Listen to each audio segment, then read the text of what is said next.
আরে চিকু কোথায় গেল? হ্যাঁ,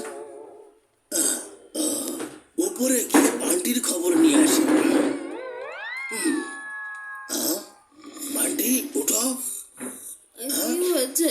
ঘুমাতে দাও না দাদা ভাই। তোমার বড় ভাই সকাল সকাল ঘুম থেকে উঠে পড়তে চলে গেছে, আর তুমি এখনো বিছানায় পড়ে আছো। হ্যাঁ, সকাল সকাল উঠেই পড়তে চলে গেছে?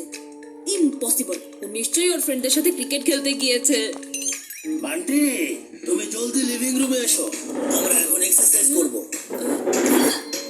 দাদা ভাই, আমরা তাহলে গার্ডেনে গিয়ে এক্সারসাইজ করতে পারি। আরে বাহ, ঠিক বলেছো।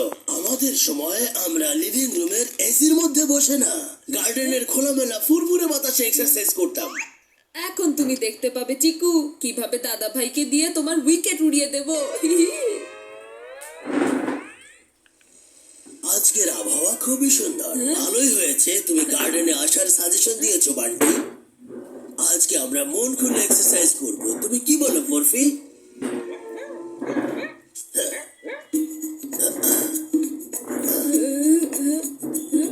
চিকু আবার কোন কোনায় লুকিয়ে বসে আছে? এই জায়গাটাই ঠিক হবে। এবার এক্সারসাইজ শুরু করো।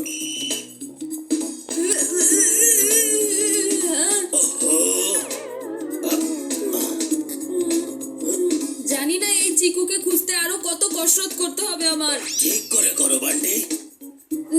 ঠিক আছে দাদা ভাই।